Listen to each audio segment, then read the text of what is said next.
고혈당 상태에 놓인 경우에는 건강이 더 악화되기 쉬워요. 이러한 인슐린 저항성도 증가되고 만성적인 염증으로 인해서 콜린이 역할을 제대로 하지 못하게 돼요. 이러한 혈관 내의 싸움은 고혈압이나 동맥경화와 같은 심혈관 질환을 일으키고 인슐린 분비 이상으로 당뇨병까지 초래할 수 있고 만성염증은 암이나 치매의 뇌질환 같은 경우로 유발할 가능성도 있습니다. 그렇기 때문에 건강을 생각한다면 계란과 절대 같이 먹어서는 안 되는 첫 번째 음식은 정제된 탄수화물 덩어리인 빵입니다. 많은 분들이 아침으로 즐기는 계란과 빵은 암과 치매 예방에 가장 나쁜 조합이라고 할 수 있는데, 이는 브레인푸드라는 별명까지 있는 계란에는 콜린이라는 성분이 굉장히 풍부한데, 이 콜린은 뇌 기능을 강화해주고 뇌세포의 중요한 부분을 이루는 비타민 B 복합체예요. 이는 기억력과 집중력 증진에 굉장히 많은 효과를 보여서 기억력 저하, 치매, 알츠하이머 예방 및 치료에 많은 도움을 주는 성분이에요. 이 콜린 성분을 함유시킨 의약 처방전이 있어서 구매를 할 수 있는 전문 의약품으로도 나와 있고, 또 건강기능식품으로도 많이 나와 있는데, 이는 혈관 내의 염증을 줄여줘서 암 예방에도 굉장히 많은 도움을 준다고 해요. 그런데 놀랍게도 이 콜린과 반대로 작용하는 것이 바로 밀가루예요. 이 밀가루는 75% 이상이 탄수화물로 구성되어 있고, 이런 저품질의 탄수화물이 많은 빵을 먹게 되면 혈당 수치가 올라가는 혈당 스파이크, 이 혈당 스파이크는 갑자기 혈당이 치솟는 경우거든요. 이게 발생하고 이로 인해서 혈관이랑 뇌세포에도 손상을 줘요. 계란과 빵을 같이 먹게 되면 우리 몸에서는 마치 전쟁이 일어나는 것처럼 그런 현상이 일어나게 되는데, 어떤 현상이냐면 계란 속에 들어있는 콜린은 뇌세포를 보호하기 위해서 방어막을 형성하려 하는데, 이때 빵에서 나온 탄수화물에 의해 생성된 독소가 이 방어막을 파괴하게 돼요. 계속 싸우고 전쟁을 일으키는 거죠. 특히 백미로 이루어진 쌀밥, 빵 같은 정제된 탄수화물로 된 음식을 자주 섭취해서 고혈당 상태에 놓인 경우에는 건강이 더 악화되기 쉬워요. 이러한 인슐린 저항성도 증가되고 만성적인 염증으로 인해서 콜린이 역할을 제대로 하지 못하게 돼요. 이러한 혈관 내의 싸움은 고혈압이나 동맥경화와 같은 심혈관 질환을 일으키고 인슐린 분비 이상으로 당뇨병까지 초래할 수 있고, 만성염증은 암이나 치매의 뇌질환 같은 경우로 유발할 가능성도 있습니다. 그렇기 때문에 건강을 생각한다면 계란과 함께 정제된 밀가루를 사용하지 않은 통밀빵, 곡물빵, 이런 다른 음식들을 선택하는 것이 좋은 선택이 될 수가 있습니다. 또한 레몬과 같은 강산성 과일도 계란과 함께 먹으면 안 됩니다. 왜냐하면 이 강산성 과일은 높은 산도가 있어서 계란의 단백질 구조에 영향을 미치는데, 레몬이나 다른 강산성 과일에 포함된 산이 계란 속의 단백질과 반응하면 단백질이 응고가 돼요. 굳어요. 그래서 소화가 어려워질 수가 있고, 이를 통해서 위나 소화기관 내에서 단백질 응고를 유발시켜서 소화 과정도 방해하고 우리가 더부룩해지고 소화로 인한 질병이 발생할 수 있는 거죠. 특히 단백질의 소화랑 흡수가 저해되면 속이 더부룩한 불편함으로 시작돼서 심한 경우에는 배가 아픈 복통, 그리고 설사와 같은 증상이 나타날 수 있는데, 계란을 섭취할 때는 레몬이나 다른 강산성 과일과 함께 드시는 것을 피하는 게 좋습니다. 두유와 콩국물과 계란을 함께 같이 먹는 것도 좋지 않습니다. 아침 식사로 두유와 계란을 드시거나 체중 관리와 다이어트를 위해 섭취하는 분들이 굉장히 많아지고 있는데, 이 두유 속에 들어있는 트립신이라는 성분이 있는데, 이는 계란에 들어있는 알부민과 같이 결합해서 영양소를 파괴하게 돼요. 이 계란은 노화로 인해서 근육 손실과 근육 감소증에 예방이 되는 우수한 단백질을 굉장히 많이 포함하고 있는데, 계란 자체에는 비타민도 풍부하고 미네랄도 풍부해요. 근데 이 두유랑 함께 섭취할 경우는 이 영양 성분들의 이점을 충분히 얻지 못하게 되는 결과를 초래하는데, 혹시 계란과 녹차나 홍차 같은 경우도 함께 드신 적이 있어요? 이러한 차들도 피해야 돼요. 그 이유는 찻잎 속에 있는 탄닌이라는 성분이 계란의 단백질과 결합을 해서 탄닌 단백질을 형성하게 돼요. 이는 우리 위랑 장에 문제를 일으킬 수 있고, 이 탄닌 단백질은 우리 몸의 장의 연동운동, 올라가고 내려가고 장이 주물떡거리고 우리가 변을 잘 보아야 되는데, 이런 장의 연동운동까지도 늦추게 되고, 또 장내 환경도 악화시켜서 변비를 유발할 수도 있고, 아니면 발암물질의 체내 흡수 가능성을 높일 수가 있어요. 이렇게 탄닌과 계란의 조합이 건강에 악영향을 주기 때문에 계란과 감을 함께 드시는 것도 안 좋습니다. 계란을 먹은 뒤에 감을 드시면 가벼운 두통과 설사 그리고 구토 증상까지 나타날 수 있으며 심각한 경우에는 급성 위장병이 나타날 수 있고 또 폐결석도 나타날 수 있어요. 이런 이유도 감에 들어있는 탄닌 성분이 단백질 소화 기능을 방해하기 때문인데요. 이러한 탄닌은 위와 소화기관 안에서 단백질과 결합해서 덩어리를 형성하고 단백질의 분해 요소일 작용을 방해하기 때문입니다. 계란과 함께 섭취할 때는 탄닌이 들어있는 음식은 위험할 수 있습니다. 또 하나, 계란과 절대 함께 먹으면 안 되는 음식 중으로는 햄과 같은 가공육이 있습니다. 계란과 가공육의 조합은 정말 최악인데요. 계란은 고단백질인 필수 아미노산 비타민 B군을 풍부하게 함유하고 있지만 가공육과 같은 햄은 나트륨과 포화지방이 높은 경향이 많아요. 이런 가공육은 과도한 나트륨의 섭취랑 포화지방의 증가로 이어질 수 있으며 이를 계속 섭취하게 되면 혈관에 나쁜 콜레스테롤이 축적돼서 동맥경화와 같은 심장병, 뇌졸중, 이런 심혈관 질환 위험도 증가시킬 수가 있습니다. 또한 가공육에 포함된 첨가물과 방부제는 소화를 방해하고 장내 환경에 안 좋은 영향도 미칠 수가 있고 계란을 드시는 것을 꺼려 하시는 분들은 계란이 콜레스테롤 수치를 올려서 우리 몸의 건강에 해롭다고 생각하시는 분들도 굉장히 많은데 이 생각이 틀렸다는 것을 제가 알려드릴게요. 유독 계란이 콜레스테롤을 높여서 성인병을 유발하는 주범인 듯한 이야기는 왜 생길 걸까요 도대체? 콜레스테롤이 함유된 식품은 계란 말고도 정말 많은데 그 이유는 계란 한 알에 들어있는 콜레스테롤 양이 사람이 하루 섭취해야 할 콜레스테롤 양의 65%나 되기 때문입니다. 콜레스테롤 양만 따지면 계란 하나를 먹었다면 콜레스테롤이 든 다른 음식은 무조건 피하셔야 돼요. 근데 놀랍게도 계란은 이렇게 많은 콜레스테롤을 가지고 있는 동시에 콜린이라는 영양소까지 다량 함유하고 있어요. 이 콜린은 나쁜 콜레스테롤을 간으로 옮겨서 제거하는 기능도 갖고 있는데 좋은 콜레스테롤인 HDL 수치도 같이 높여주는 거예요. 따라서 계란의 콜레스테롤은 콜린에 의해서 자연스럽게 좋은 콜레스테롤로 전환이 된다는 거죠. 그래서 계란을 한두 개 더 먹어도 전혀 문제가 되지 않아요. 만약 중증 심혈관 질환에 걸린 경우가 아니라면 일반적으로 하루 두세 개 정도의 계란 섭취는 건강을 지키는데 큰 도움이 될 수 있습니다. 이제 콜레스테롤 걱정 없이 우리 모두 계란을 먹어도 되겠죠? 당뇨가 있으신 분들도 마찬가지예요.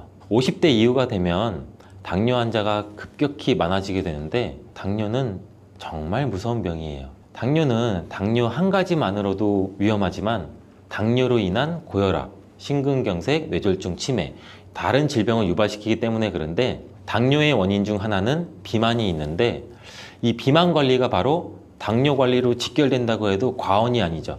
근데 비만을 일으키는 원인 중 하나가 아침을 먹지 않는 것이라는 사실 여러분들 알고 계신가요? 이 경희대학교 연구팀이 발표한 논문에 따르면 아침 식사를 먹지 않는 사람은 그렇지 않은 사람보다 이 비만 위험이 1.5배나 높았고 당뇨병 위험은 무려 2.1배나 높았습니다. 이렇듯 아침 식사를 거르면 우리 몸의 대사가 천천히 느려지면서 혈당 조절에도 좋지 않은 영향을 미치게 되는데 이런 위험은 젊었을 때 발생하지 않아요. 차곡차곡 쌓여서 특히 중년 이후에 더 크게 나타나는데 나이가 들면서 기초 대사량이 줄어들고 활동량도 감소하고 근육량도 감소하기 때문입니다. 따라서 나이가 들어갈수록 우리는 아침 식사뿐만이 아니라 규칙적인 식사를 하는 습관이 매우 중요한데요. 아침 식사에 가장 좋은 음식이 바로 계란입니다.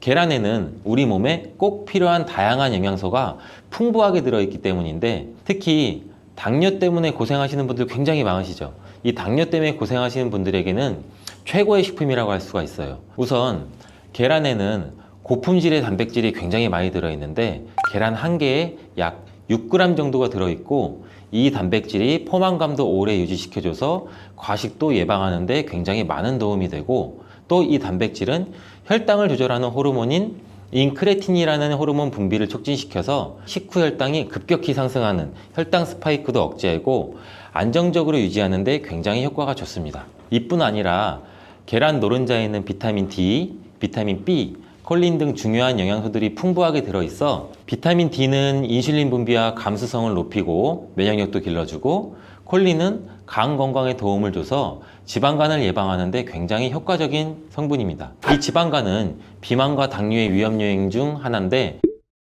이렇게 좋은 계란도 함께 먹으면 우리 몸에 보약이 되는 굉장히 좋은 음식들이 있는데, 더욱 풍부한 영양을 섭취할 수 있고 당뇨와 비만 관리에도 도움이 되는 음식들이 있어요. 계란과 토마토는 빼놓을 수 없는 최고의 음식 궁합입니다. 계란과 토마토, 이 둘의 궁합은 영양학적으로만 보더라도 굉장히 이상적이에요. 계란은 아까 말씀드렸듯이 단백질, 비타민 B군, 그리고 필수 아미노산을 굉장히 많이 함유하고 있는데, 한편 토마토는 우리가 흔히들 많이 알고 계시죠. 비타민 C, 그리고 항산화 물질인 라이코펜을 굉장히 많이 함유하고 있어요. 그래서 이들이 만날 때 서로의 영양적 가치가 굉장히 배가 되는 거죠. 토마토 속의 라이코펜은 지방에 용해되기 때문에 계란과 같이 먹을 때 그 흡수율이 굉장히 높아지는데, 이러한 조합은 우리 심혈관 건강을 지키고 면역력을 높이는 데 아주 효과적이고, 토마토에 들어있는 비타민 C는 계란에 들어있는 철분의 흡수를 돕기 때문에 빈혈 예방에도 굉장히 좋습니다. 우리 철분제 드실 때 흔히 비타민 C와 같이 섭취하라고 말씀드리잖아요. 이와 같은 이유 때문인데, 또 하나를 보면 올리브유를 두른 팬에 계란과 토마토를 넣고 살짝 볶아 드시면 아침에 최고의 식단이 될 수 있습니다. 요즘 또 아보카도 식단도 굉장히 인기가 많은데요.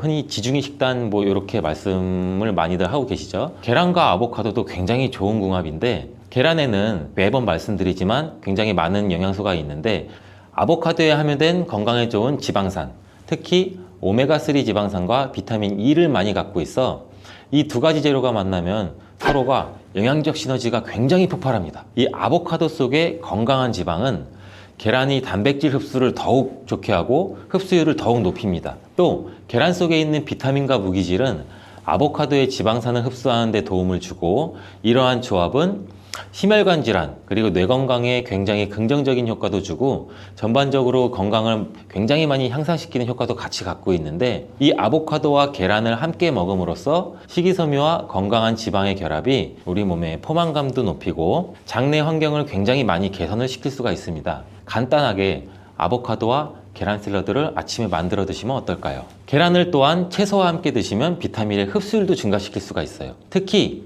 호박을 섭취하면 부교감 신경을 활성화시켜서 마음을 안정시키고 또 불안감 및 긴장을 완화시켜 주는데 높은 효능을 발휘합니다. 스트레스는 만병의 근원이라고 하는데, 이 계란과 호박을 함께 드시면 스트레스는 물론 몸의 피로도 같이 줄여주기 때문에 비타민 A와 베타카로틴이 많은 호박을 섭취하면 또 눈 건강에도 굉장히 유익하다고 합니다. 계란에 함유된 루테인과 지아자틴과 같은 카로티노이드 성분과 함께 작용하여 강력한 항산화 효과를 발휘하고 망막을 보호하고 황반색소 밀도도 유지시키고 녹내장 또 퇴행성 안구 질환의 발병률도 낮춰줄 수 있습니다.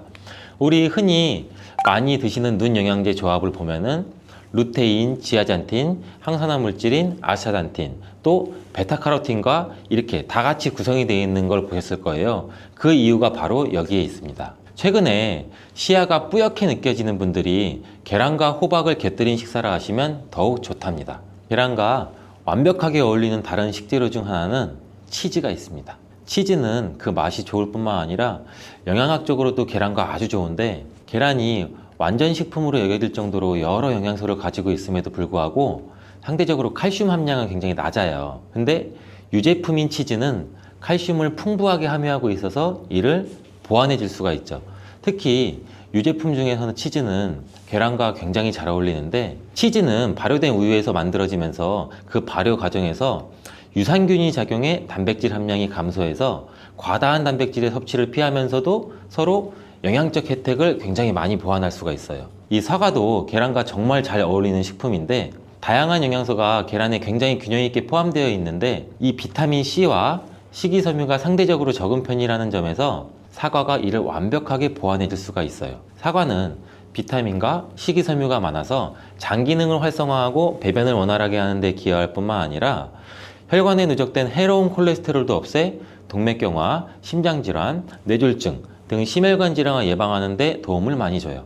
특히 단백질 소화에 매우 이롭다는 점에서 계란 섭취 후 소화가 약간 더부룩하게 느껴지시는 분들이라면 이때 사과를 드신다면 소화액 분비를 촉진시켜서 소화를 도움을 줄 수 있습니다. 오늘도 똑똑하고 건강한 식습관을 위해 노력해보면 어떠신가요? 건강한 습관이 나를 만든다. 잊지 않기를 바라겠습니다. 시래기에는 항산화 작용을 하는 비타민C와 베타카로틴이 들어있어서 간 건강에 매우 좋은데요. 비타민C는 보통 과일에 많이 함유가 되어 있다고 생각하실 텐데 시래기에도 비타민C가 풍부하게 함유가 되어 있어요. 비타민C는 강력한 항산화 작용을 가지고 있어서 우리 몸에 유해한 자유라디칼을 중화시키고 특히 간은 우리 몸의 해독기관으로 해독작용을 잘하려면 항산화 물질이 필요한데 시래기를 섭취하면 이러한 항산화 성분들이 간의 해독작용을 도와줘서 간 기능을 강화하는 데 또 효과를 볼 수가 있죠. 또 시래기에는 미네랄인 칼륨 성분과 마그네슘도 풍부하게 함유하고 있어서 간 기능을 지원하고 우리 몸에 독소를 제거하는 데도 도움을 줄 수가 있어요. 여러분 시래기 다들 좋아하시나요? 저는 된장국 중에서 시래기를 넣은 시래기 된장국이 제일 맛있더라고요. 겨울철에 자주 먹는 음식 재료인 이 시래기는 예로부터 우리 한국인의 밥상에 올라온 식재료라 매우 친숙하죠. 시래기는 주로 무청이나 배추잎을 말려서 만든 거로 과거 우리나라가 가난하던 시절에 겨울철 채소로 밥상에 중요한 역할을 해왔을 뿐 아니라 지금은 그 특유의 향과 식감으로 꾸준히 많은 사랑을 받고 있는데요. 시래기는 맛뿐만 아니라 몸에 좋은 성분까지 가득한 식품이라는 거 알고 계시나요? 시래기의 놀라운 영양 성분과 효능 바로 알려드릴게요.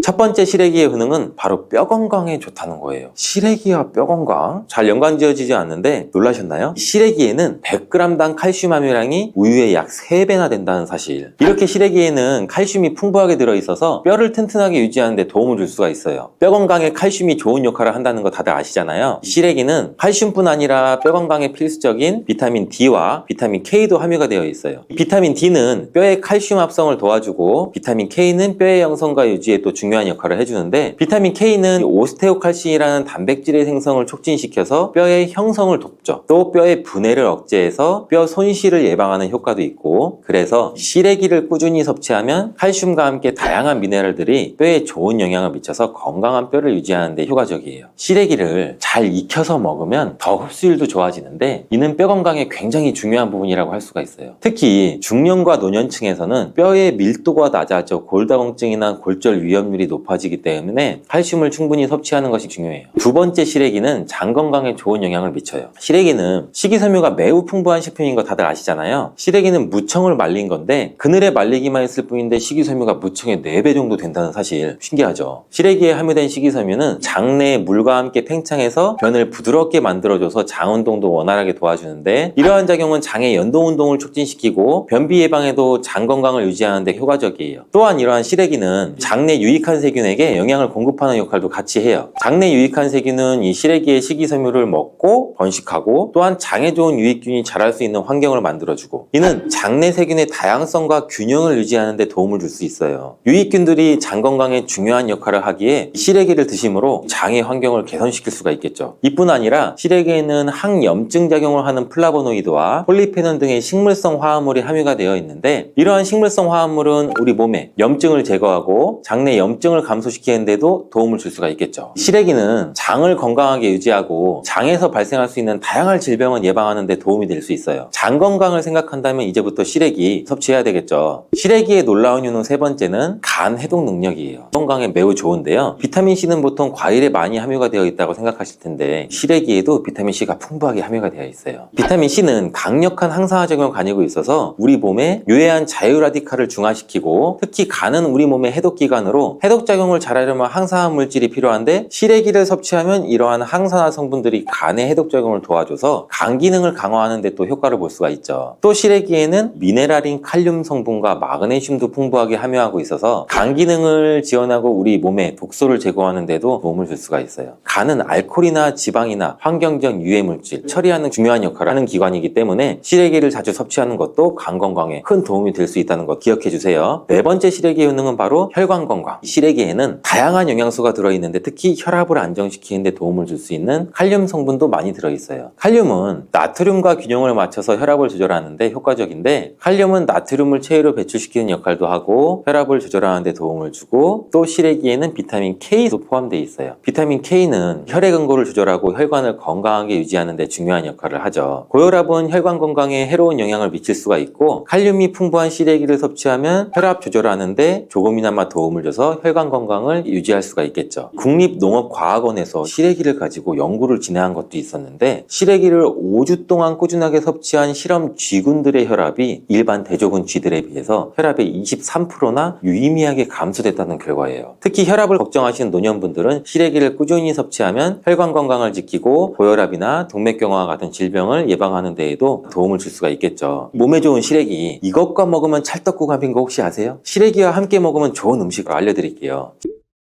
시래기와 잘 어울리는 음식 첫 번째는 두부예요. 시래기와 두부는 굉장히 잘 어울리는데, 두부는 식물성 단백질이 풍부하고 식이섬유, 비타민, 미네랄, 다양한 영양소가 풍부해서 시래기와 함께 먹으면 서로 보완되는 환상의 조합이죠. 두부의 부드러운 맛과 시래기의 아삭한 식감이 조화를 이뤄서 맛있고 건강한 한 끼를 완성할 수가 있겠죠. 시래기와 두부는 모두 뼈 건강에 좋고 단백질과 칼슘을 동시에 섭취할 수가 있어서 노년층에게서 특히 좋은 조합이라고 할 수가 있어요. 된장국을 끓이실 때 두부와 시래기를 넣어서 조리하면 고소한 된장과 부드러운 두부, 그리고 시래기의 식이섬유가 서로 조화를 이뤄서 소화도 잘 되고 영양도 풍부하죠. 다른 조리 방법으로는 시래기 두부 찜도 있는데, 시래기와 두부를 함께 찜통에 찐 후에 간장이나 다진 마늘, 파, 참기름 등 양념을 넣어서 시래기에 잘 묻힌 뒤 양념된 시래기를 쪄둔 두부에 말아주는 거예요. 이렇게 요리해 두시면 부드럽고 고소한 맛이 일품이죠. 두 번째 시래기에 어울리는 이 환상의 궁합 음식은 바로 버섯이에요. 버섯은 저칼로리면서 식이섬유, 미네랄이 풍부한 음식인데 또 항산화 물질도 굉장히 많죠. 면역력 강화에도 매우 좋고 다이어트와 건강에도 좋은 음식이에요. 버섯에는 비타민 D가 풍부해서 뼈 건강에 좋고 항암 효과도 있다고 알려져 있고, 버섯 또한 칼륨이 함유되어 있어서 혈압을 조절하는 데 도움을 줄 수가 있어요. 시래기와 버섯을 함께 조리하면 서로의 영양이 보완되고 잘 결합돼서 더욱 건강한 요리를 만들 수가 있고, 시래기와 버섯을 함께 넣고 찌개나 국을 만들면 시래기의 깊은 맛과 버섯의 향긋하고 고소한 향이 어우러져서 맛도 좋고 영양도 가득한 한 끼가 될 거예요. 제가 추천하는 요리법은 시래기와 버섯을 밥에 함께 넣고 밥을 짓는 건데, 이렇게 밥을 짓게 되면 조리도 간편하고 고소한 맛과 식감이 어우러진 시래기 버섯밥이 완성돼요. 꼭 한번 드셔보세요. 이 세 번째, 시래기와 된장은 궁합이 굉장히 잘 맞아요. 많은 분들이 시래기 하면 된장국 떠오르는 거예요. 시래기 된장국은 많은 분들이 좋아하는 국인데, 된장국에 들어가는 된장을 콩을 발효시켜 만든 전통적인 한국의 발효식품이죠. 장 건강에는 매우 좋은 거 다들 아실 거고, 된장은 유산균이 풍부해서 장에 좋은 영향을 미치고 단백질과 다양한 아미노산을 함유하고 있는데, 시래기와 함께 먹으면 장 건강을 더욱 향상시킬 수가 있어요. 시래기는 부드럽고 고소한 맛을 가지고 있어서 된장과 함께 조리하면 이 된장의 구수한 맛과 시래기의 고소한 맛이 조화롭게 어우러지고, 된장의 그 짭짤한 맛이 시래기의 은은한 맛을 잘 살려줘서 된장찌개나 국에 시래기를 넣으면 깊고 풍부한 맛을 낼 수가 있어요. 두 음식의 조합이 장 건강을 지켜줄 뿐 아니라 맛있고 건강한 식사를 즐길 수 있게 해주겠죠. 이렇게 몸에 좋고 맛있는 시래기도 어떤 분들한테는 독이 될 수 있다는 거 아세요? 몸에 유익한 영양 정보도 중요하지만 섭취할 때 유의할 점도 꼭 아셔야 돼요. 시래기 섭취 시 주의해야 될 분은 바로 알려드릴게요. 시래기 드실 때 이런 분들은 꼭 주의해야 돼요. 첫 번째는 신장이 약하신 분이에요. 시래기는 칼륨이 많이 들어있다고 했잖아요. 몸에 유익한 작용을 하지만 한편으로는 신장이 약한 분들한테는 꼭 주의가 필요한데, 신장 기능이 약한 사람은 칼륨 섭취를 과도하게 되면 문제가 될 수 있어요. 칼륨은 신장에서 배출되기 때문에 신장 기능이 떨어진 분들은 시래기를 과도하게 섭취하지 않도록 주의해야 되고, 특히 고혈압이나 신장 질환이 있으신 분들은 전문가의 조언을 받는 것도 좋고 섭취량을 조절하는 것이 좋아요. 시래기를 드실 때 주의해야 하는 분 두 번째는 바로 소화기관이 약하신 분들이에요. 시래기는 식이섬유가 풍부한 식품으로 이 역시 몸이 건강한 분들한테는 유익한 성분인데, 소화기관이 약해지신 분들이 과도하게 섭취할 경우에는 위장에 부담을 줄 수가 있어요. 특히 장이 민감하신 분들은 식이섬유가 장을 과하게 자극하고 불편하지 않게 하기 위해서 과식하지 않도록 주의하는 게 좋고, 너무 많은 양을 먹으면 배가 불편하거나 소화불량을 일으킬 수 있기 때문에 적당히 섭취하는 것이 중요하다는 거 꼭 유의해 주세요.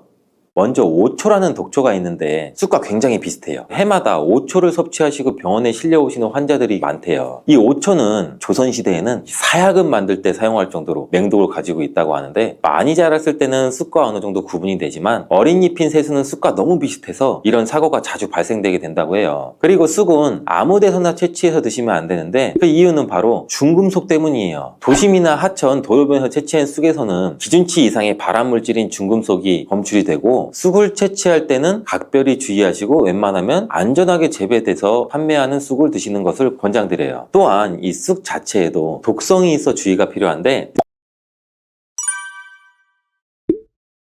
쑥은 잘못 먹었다가 맹독 때문에 응급실로 실려갈 수도 있어요. 얼마 전에 시골 마을에서 쑥 때문에 한바탕 큰 소동이 있었는데 마을 사람 7명이 쑥을 먹고 응급실에 실려갔던 일이에요. 도대체 왜 그들은 응급실에 실려간 걸까요? 봄이면 향긋한 향과 쌉싸름한 맛으로 많이들 드시는 쑥이 사실 정말 잘 알고 드셔야 한다는 건데 잘못 알고 드시면 이 마을 사람들처럼 응급실에 실려갈 수도 있어요. 그럼 지금부터 쑥 드실 때 주의할 점, 그리고 쑥을 드시면 안 되는 분들, 쑥과 함께 드시면 안 되는 음식, 쑥의 효능, 쑥과 함께 드시면 보약이 되는 음식 어떤 것이 있는지 쑥을 건강하게 드시는 방법까지 알려드릴게요.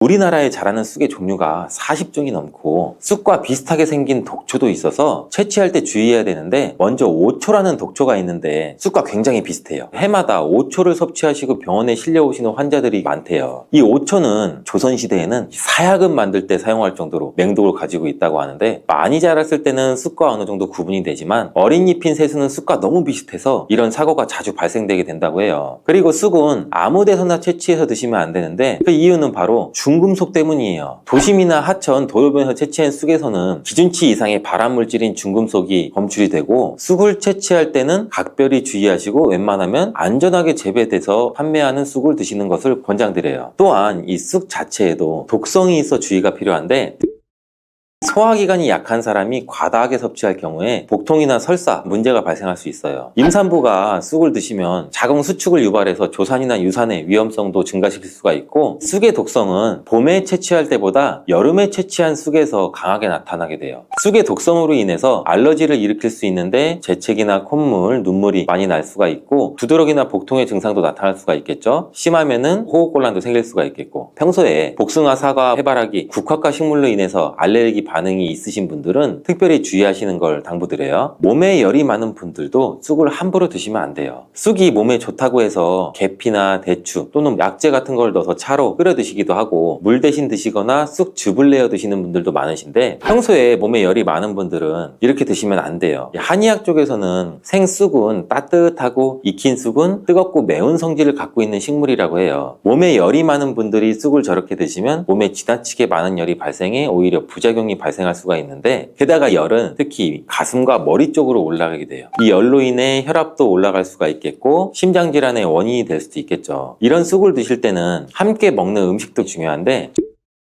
절대로 함께 드시면 안 되는 음식은 우유예요. 요새 쑥을 이용해 케이크도 만들고 음료로 쑥 라떼 같은 것도 인기가 높은데 쑥의 효능이 우유와 함께 먹으면 전부 사라지게 돼요. 우유의 카제인 단백질이 쑥에 있는 폴리페놀과 결합해서 몸에 흡수되지 않고 배출되도록 만들어요. 그래서 아무리 좋은 쑥도 우유와 함께 드시면 크게 소용이 없다니 굉장히 아쉽죠. 이때 한 가지 방법이 있어요. 우유 대신에 아몬드유나 오트밀 같은 대체우를 사용하시면 이런 문제는 바로 해결이 가능하죠. 그렇다면 쑥은 이렇게 주의할 점만 있을까요? 당연히 쑥에는 우리 몸에 좋은 효능들이 굉장히 많은데 쑥의 효능 4가지를 바로 알려드릴게요.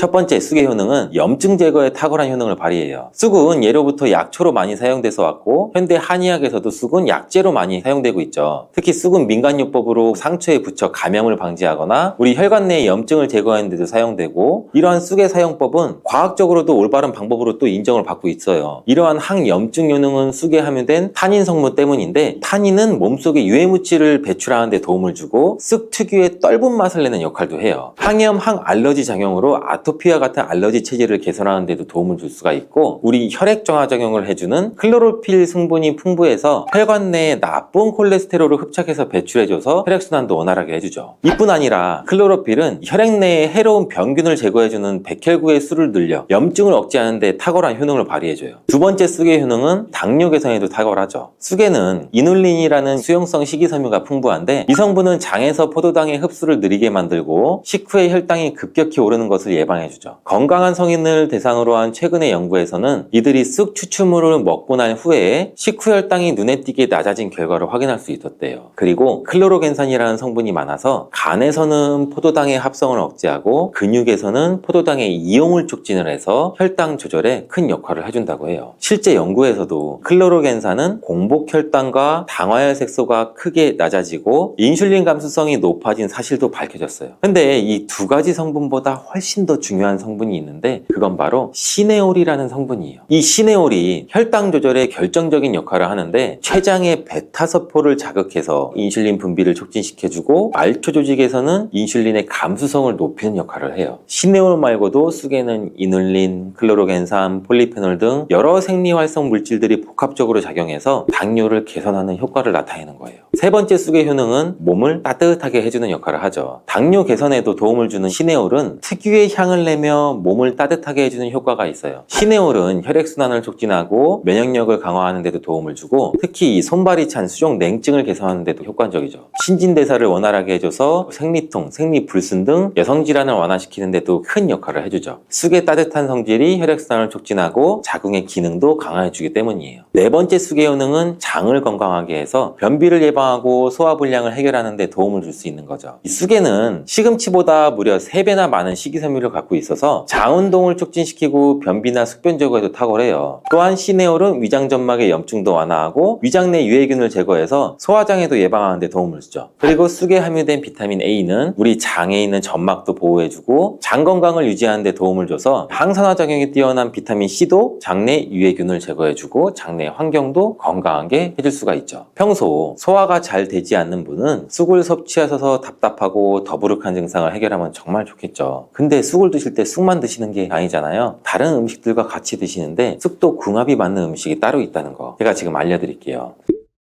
쑥과 함께 드시면 보약이 되는 첫 번째 음식은 쌀이에요. 쑥하면 생각나는 음식이 쑥떡 아닌가요? 어릴 적 쑥개떡을 맛있게 먹었던 기억이 있는데 쑥떡은 우리나라 사람들한테 사랑받는 음식이죠. 많은 분들이 나이가 들면서 당뇨도 많이 생기고 혈당도 오르는 것을 염려해서 쌀밥을 줄이시는 경우가 많이 있는데 쌀은 우리 식단에서 빼놓을 수가 없는 거예요. 쌀은 70% 이상이 녹말로 구성되어 있어서 우리 몸에 필요한 에너지를 제공하는 핵심 원료죠. 이 녹말은 우리 몸에 거의 완벽하게 흡수되는데 쌀에는 6% 이상의 단백질도 함유가 되어 있어서 근육에 필요한 활력과 에너지를 보충해주는 역할도 해요. 하지만 이 쌀에는 지방, 식이섬유, 미네랄, 비타민이 굉장히 부족하죠. 쑥과 함께 드시면 이런 문제는 해결할 수가 있겠죠. 쑥은 칼슘도 풍부해서 뼈를 튼튼하게 할 뿐만 아니라 많은 비타민을 갖고 있어 쌀의 부족함을 채워주는 역할을 하죠. 두 번째 쑥과 함께 드시면 보약이 되는 음식은 브로콜리예요. 쑥과 브로콜리를 함께 드시면 염증과 항암에 놀라운 효능을 갖게 돼요. 브로콜리는 건강에 좋은 채소라는 사실을 잘 알고 계시는데 쑥과 함께 드시면 그 효과는 폭발적으로 향상돼요. 우선 철분의 흡수율이 2배 이상 높아지고 그래서 철분이 부족한 산모뿐 아니라 모든 연령대의 여성분들 좋은 식품이 될 수가 있어요. 그리고 서로 무기질과 비타민의 구성이 좋아서 염증 해소에 정말 대단한 시너지 효과도 발휘하게 되고 혈액이 산성화돼서 염증이 생기는 것을 차단해주고 세균에 대한 저항력도 길러줘요. 최고의 항염, 항암 식품이 될 수가 있죠. 또한 쑥과 브로콜리, 식이섬유가 함께 작용하면 놀라운 효능을 발휘해요. 쑥에는 아테미신산이라는 식이섬유가 풍부한데 이 성분이 간에서 중성지방의 대사를 원활하게 하는데 도움을 줄 수가 있고 이렇게 되면 지방간도 도움을 줄 수가 있고 몸에 지방이 저장되는 것도 막아줘서 다이어트와 붓기 제거, 특히 뱃살 제거에도 탁월할 수가 있죠. 세 번째 쑥과 함께 드시면 보약이 되는 음식은 계란이에요. 쑥과 계란을 함께 드시면 나이가 들면서 많이 생기는 신경통과 손발 저림 증상도 도움을 줄 수가 있는데 특별히 여성분들한테 도움이 많이 돼요. 쑥은 따뜻한 성질을 갖고 있다고 했잖아요. 혈액순환이 잘 되고 몸에 붓기와 독소를 제거해주는 효과가 좋아서 신경통, 저림 같은 증상을 진정시키는데 도움을 주고 계란의 단백질과 쑥이 만나 근육을 단단하게 만들어주고 계란에는 단백질과 항산화 성분이 풍부하지만 비타민 C가 부족한데 쑥에는 많은 비타민 C가 들어있어서 계란의 부족한 부분을 채워줄 수가 있겠죠. 쑥의 칼슘과 미네랄은 혈액 속에서 세포의 균형을 지켜주고 폐도 정화해줘 폐질환도 완화시켜주는 효과도 가지고 있어요. 또한 골다공증과 같은 뼈질환도 예방해주기도 하고 뇌 건강에도 또 좋아요. 계란의 콜린 성분과 쑥의 비타민이 함께 기억력과 인지 기능력을 향상시켜주고 뇌세포를 보호해서 치매를 예방해주는 효과도 갖고 있어요. 네 번째, 쑥과 함께 드시면 보약이 되는 음식은 콩나물이에요. 콩나물과 쑥은 식이섬유와 필수 아미노산이 풍부해서 소화 기능을 강화시켜주는데 큰 시너지를 발휘해요. 콩나물에는 다양한 비타민과 미네랄이 풍부해서 자연적인 비타민 보충제 역할도 하고 콩나물에는 지방이 적지만 이를 쑥과 함께 섭취함으로써 우리 몸의 염증을 줄이고 면역력 강화에 필요한 비타민 C와 E를 보충할 수가 있어요. 또한 쑥과 콩나물을 함께 드시면 피부 건강에도 도움을 주는데 콩나물에 함유된 실리카와 쑥의 비타민이 함께 작용해서 피부 탄력과 보습을 개선할 뿐 아니라 노화를 예방할 수 있는 정말 좋은 궁합이에요. 쑥하고 함께 드시면 좋은 음식은 이렇게 많은데, 그렇다면 쑥은 어떻게 드셔야 건강하고 맛있게 드실 수가 있을까요? 쑥떡 같은 음식은 이미 잘 알고 계시잖아요. 쑥을 세척해서 말린 다음에 가루로 만들어 두시면 여러 요리에 사용하기 편하고 오랫동안 보관하기도 좋아요. 요거트에 쑥가루를 섞어 드시면 혈당 관리와 더불어 장 건강에도 도움을 줄 수 있고, 밥 지을 때 잡곡과 함께 쑥을 넣어도 좋고 쑥 부침개, 쑥 전병 만들어 드셔도 맛과 향이 좋겠죠. 계란물에 쑥가루를 넣어 계란말이 해 드셔도 되고, 계란찜이나 계란국에 쑥을 넣어 드셔도 되고, 계란찜이나 계란말이를 만들 때 브로콜리까지 넣어 드시면 더욱더 건강에 좋은 음식이 될 수가 있겠죠.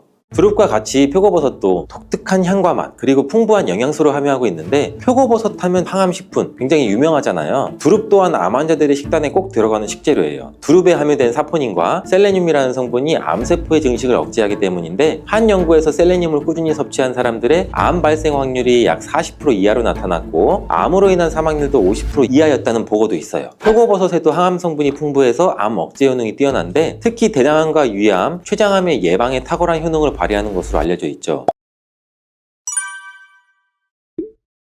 쌉쌀한 맛과 향긋한 봄향이 나는 두릅은 당뇨 예방, 혈관 청소, 염증 제거, 면역력 증진, 항암 작용, 관절염 방지, 몸에 좋은 효능들이 정말 많아요. 그런데 두릅에 대해 10명 중 9명은 이걸 잘 모르시더라고요. 바로 두릅을 먹는 방법에 따라 두릅에 있는 영양 성분을 거의 흡수하지 못할 수도 있고 오히려 건강을 해칠 수도 있다는 거예요. 두릅의 효능, 그리고 그 효능을 극대화시키는 방법, 두릅과 함께 먹으면 좋은 음식, 두릅의 요리의 특급 조리법, 두릅 먹을 때 주의할 점까지 두릅에 대한 모든 것 알아볼게요.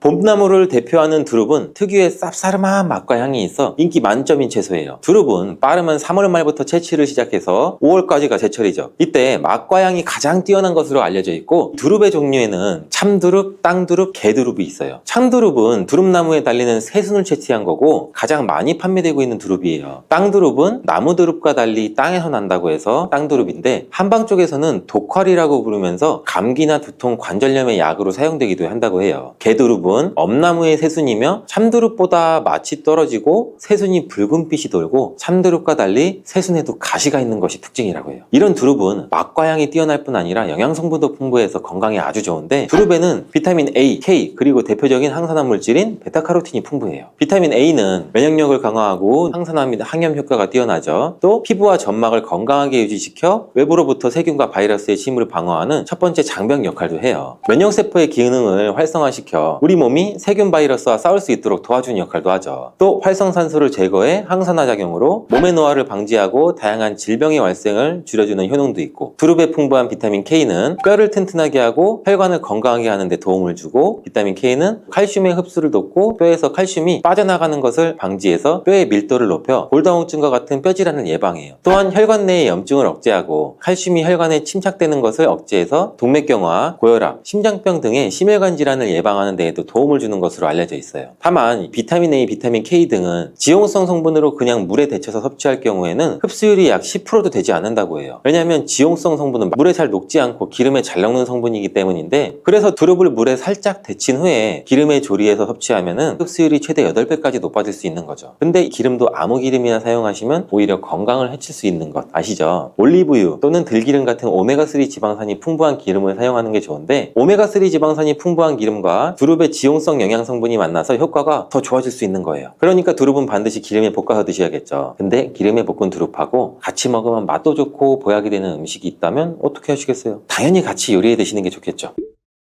첫 번째는 바로 소고기예요. 이 두릅과 소고기는 최고의 음식궁합으로 영양학자들이 손꼽는 조합이래요. 소고기의 불포화 지방산이 두릅의 풍부한 비타민과 철분, 마그네슘 등의 무기질을 흡수하는 데 도움을 주고, 두릅의 부족한 단백질을 소고기가 보충해주고, 소고기에는 단백질이 풍부한 장점도 있지만 콜레스테롤이 많아 혈관 건강에 안 좋은 단점도 있대요. 쌉쌀한 맛을 내는 두릅의 사포닌 성분이 유해 콜레스테롤을 녹여서 배출시켜주는 역할을 하고, 소고기의 단점을 보완해주고, 또 사포닌은 포도당의 생성을 억제해서 혈당을 낮춰줄 뿐만 아니라 인슐린 분비를 활성화시켜줘서 당뇨를 예방하는 데도 탁월한 효능이 있죠. 그리고 소고기에는 단백질뿐 아니라 우리 몸에 필요한 필수 아미노산이 풍부하게 함유되어 있고, 두릅의 식물성 단백질과 소고기의 동물성 단백질의 조화로 근육을 탄탄하게 하고 에너지를 풍부하게 공급해줘서 피로회복에도 도움을 주는 천연 자양강장제가 되는 거예요. 소고기 하면 철분이 많다는 거 아시잖아요. 소고기의 철분은 이 혈액 생성에 필수적인 성분이고 폐에서 산소를 운반하는 역할을 하는 아주 중요한 역할을 하는데, 이 철분이 두릅의 비타민과 만나 만나게 되면 몸속에서 약 100여 가지 이상의 효소 반응에 관여해서 특히 이 뇌로 가는 혈관 속에 산소를 공급하는 데 도움을 줘요. 이 효능으로 기억력 상상과 인지기능력을 향상시키고 치매 예방과 뇌 건강에 탁월한 효능을 발휘하게 되는 거죠. 소고기와 두릅의 특급 레시피 알려드리겠습니다. 먼저 잘 다듬은 두릅을 끓는 물에 약 30초 정도만 데쳐주고요. 그리고 얇게 저민 소고기에 두릅을 올려서 김밥처럼 돌돌 말아줘요. 올리브유를 두른 팬에 소고기 말이 두릅을 익혀주죠. 그리고 마지막으로 접시에 올린 후에 들기름을 살짝 둘러주시면 들기름의 고소함과 두릅의 향긋한 향이 어우러진 고급 요리가 완성되죠. 두 번째, 두릅과 함께 먹으면 좋은 음식은 두부죠. 50대 이상 나이가 들수록 두부의 섭취는 정말 중요한데 두부는 기본적으로 이 단백질이 풍부하죠. 이뿐 아니라 리놀렌산, 레시틴, 피토스테롤 등의 성분이 풍부해서 우리 몸 안의 콜레스테롤 수치를 낮춰주고 혈액순환을 원활하게 해서 혈관 질환도 예방할 수가 있죠. 두부는 체력과 근력을 유지하는 데 큰 도움을 주는데 바로 두부의 이 풍부한 단백질 때문이죠. 근육은 매일 일정량이 새로운 근육으로 대체되기 때문에 매일 단백질을 공급을 해줘야 돼요. 우리 몸에 단백질을 공급해주기에 정말 유용한 음식이 또 두부인데 이때 두릅과 함께 먹으면 효과가 극대화돼요. 두릅은 몸 안의 염증을 억제해서 관절염과 류마티스 관절염 등등의 염증성 질환도 예방해주고 염증으로 인한 통증도 개선하는 데 도움을 줄 수 있다고 해요. 또한 두릅은 무릎 연골을 보호하기도 하는데 이렇게 두부와 두릅을 함께 섭취하면 50대 이후에 나타나는 근손실과 관절 통증, 염증으로 인한 문제들을 예방하는 데 도움을 줄 수가 있죠. 두부와 두릅을 함께 드실 수 있는 조리법도 알려드릴게요. 두릅을 끓는 물에 30초 정도 데쳐줘요. 두릅을 반을 갈라 한쪽 면을 납작하게 해주죠. 두부는 두릅의 크기에 맞게 약간 길게 잘라주시고 기름을 두른 팬에 올려줘. 그 위에 두릅을 올려줘서 계란물을 숟가락을 이용해 두릅과 두부 위에 부어주죠. 그 후 앞뒤로 잘 붙여주면 두부 두릅전이 완성이에요. 세 번째, 두릅과 함께 먹으면 좋은 음식은 표고버섯이에요. 두릅과 같이 표고버섯도 독특한 향과 맛 그리고 풍부한 영양소를 함유하고 있는데 표고버섯 하면 항암식품 굉장히 유명하잖아요. 두릅 또한 암 환자들의 식단에 꼭 들어가는 식재료예요. 두릅에 함유된 사포닌과 셀레늄이라는 성분이 암세포의 증식을 억제하기 때문인데 한 연구에서 셀레늄을 꾸준히 섭취한 사람들의 암 발생 확률이 약 40% 이하로 나타났고 암으로 인한 사망률도 50% 이하였다는 보고도 있어요. 표고버섯에도 항암 성분이 풍부해서 암 억제 효능이 뛰어난데 특히 대장암과 위암, 췌장암의 예방에 탁월한 효능을 발휘하는 것으로 알려져 있죠. 이런 표고버섯과 두릅을 함께 섭취할 때는 항암 효과에도 도움을 줄 수 있고 항암 효과뿐만 아니라 콜레스테롤 수치를 낮추고 면역력을 강화시키는 데에도 탁월한 효능을 발휘하죠. 두릅과 표고버섯을 맛있게 드실 수 있는 조리법도 알려드릴게요. 끓는 물에 30초 정도 데친 두릅을 다져주죠.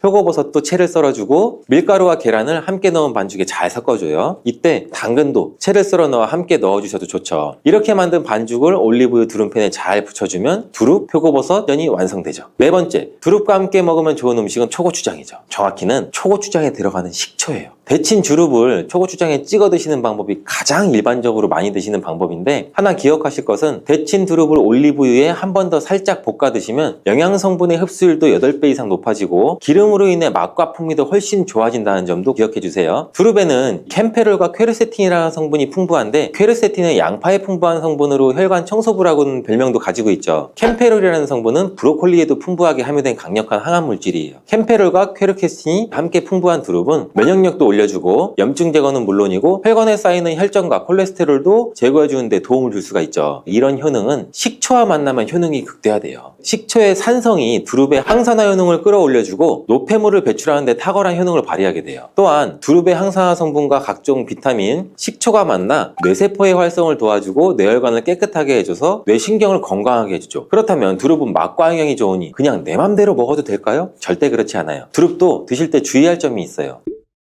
첫 번째로는 절대 생으로 드시면 안 돼요. 두릅은 어린 새순을 채취하여 섭취하기 때문에 부드러운 식감과 향긋한 향이 좋아서 생으로 드시는 분들이 계신데 두릅의 줄기에는 독성이 있어서 생으로 드시면 오히려 식중독을 유발할 수 있고 소화기관에 탈이 날 수가 있어요. 그리고 새순보다 많이 자라 채취 시기를 지나 크게 자라게 되면 뻣뻣한 줄기는 독성이 약 10배 이상 강해지기 때문에 절대 섭취하시면 안 돼요. 두릅을 안전하게 섭취하려면 반드시 끓는 물에 30초 정도 데치기만 해도 독성은 사라지게 돼요. 두 번째는 와파린 계열의 혈전 용해제를 드시는 분들은 두릅 섭취 시 주의하셔야 돼요. 이러한 혈전 용해제는 우리 몸의 혈액을 묽게 만들어주고 혈관 속에 혈전을 녹여주는 역할을 하잖아요. 근데 두릅에는 또 비타민 K가 풍부하다고 말씀드렸잖아요. 따라서 약을 복용하시는 분들은 두릅을 드셨다면 3시간 정도 후에 약을 드시는 게 좋고 과도하게 드시지 않도록 주의하는 게 좋아요. 세 번째, 두릅을 드실 때 주의사항은 통풍이 있으신 분들이에요. 통풍이란 간단히 단백질이 분해될 때 퓨린이라는 성분이 생성이 되는데 이 퓨린이 몸 밖으로 배출되지 않고 몸속에 남아 변환되면 되면서 뾰족한 결정을 이루고 관절을 망가뜨리고 극심한 통증도 유발하고 심하면 관절의 변형까지 일으키는 질환인데, 두릅에는 퓨린 성분이 풍부하기 때문에 통풍이 있으신 분들은 적당히 드시기를 추천드립니다.